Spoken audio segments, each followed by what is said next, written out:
اب جو تیسرا رکوع آ رہا ہے سورہ بقرہ کا، اس میں قرآن کی دعوت کا خلاصہ ہے۔ قرآن کیا ماننے کی دعوت دیتا ہے، اس کی پکار کیا ہے۔ جیسا کہ میں عرض کر چکا ہوں، 2/3 قرآن پہلے نازل ہو چکا ہے، پس منظر میں ہے۔ ہمارے لیے اس ترتیب مصحف کے اعتبار سے وہ قرآن بعد میں آئے گا، ترتیب نزولی کے اعتبار سے وہ پس منظر میں موجود ہے، لیکن چونکہ یہاں پر مصحف کے اندر یہاں سے آغاز کیا جا رہا ہے، لہذا اس کا خلاصہ جو ہے لب لباب یہ ایک رکوع میں، اور قرآن کے فلسفے کا اور اس کے بعض نہایت ہی اہم جو موضوعات ہیں اور مسائل ہیں ان کا ذکر پھر چوتھے رکوع میں۔ ابھی ہم تیسرا رکوع پڑھ رہے ہیں۔ یا ایھا الناس اعبدوا ربکم الذی خلقکم والذین من قبلکم لعلکم تتقون۔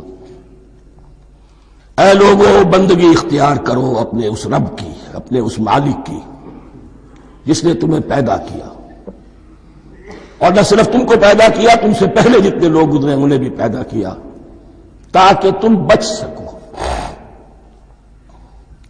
یہ قرآن کی دعوت کا خلاصہ ہے، اور یہ نوٹ کر لیجئے یہ تمام انبیاء اور رسل کی دعوت یہی تھی۔ اب جب پڑھیں گے سورہ اعراف پڑھیں گے، سورہ شعراء پڑھیں گے، ایک ایک کا نام لے کر ان اعبدوا اللہ واطیعون، ہر رسول کی دعوت یہ تھی اللہ کی بندگی کرو، میری اطاعت کرو۔ یا قوم اعبدوا اللہ ما لکم من الہ غیرہ، اے میری قوم کے لوگوں اللہ کی بندگی کرو، تمہارا کوئی الہ اور معبود اس کے سوا نہیں ہے۔ پھر حضور قرآن یہی عبادت رب انسان کی تخلیق کی غایت ہے۔ وما خلقت الجن والانس الا لیعبدون، ہم نے جنوں اور انسانوں کو پیدا ہی صرف اس لیے کیا ہے کہ ہماری بندگی کریں۔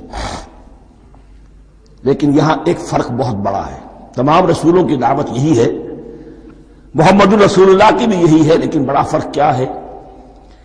باقی تمام رسولوں کی دعوت آپ کو ملے گی یا قوم، اے میری قوم کے لوگوں، یہاں ہے یا ایھا الناس، اے بنی آدم، اے بنی نوع انسان۔ معلوم ہوا کہ تمام رسول حضور سے پہلے صرف اپنی اپنی قوموں کی طرف آئے ہیں، پہلے اور آخری اور کامل رسول ہیں اللہ کے محمد صلی اللہ علیہ وسلم، جن کی دعوت آفاقی ہے۔ یا ایھا الناس، یا قوم نہیں، یا ایھا الناس اعبدوا ربکم الذی خلقکم والذین من قبلکم۔ اس میں دلیل بھی آ گئی کہ عام طور پر لوگ جو ہے غلط راستے پر اس دلیل سے جمے رہتے ہیں کہ ہمارے آباء و اجداد کا راستہ یہی تھا۔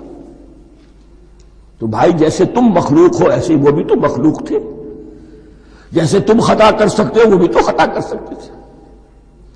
لہذا یہ نہ دیکھو کہ آباء و اجداد کا راستہ کیا تھا، دیکھو یہ کہ حق کیا ہے۔ لعلکم تتقون، تاکہ تم بچ جاؤ، دنیا میں افراط و تفریط کے دھکوں سے بچ جاؤ گے، آخرت میں اللہ کے عذاب سے بچ جاؤ گے۔ ان دونوں سے اگر بچنا ہے تو اللہ کی بندگی کی روش اختیار کرو۔ اچھا، کس رب کی؟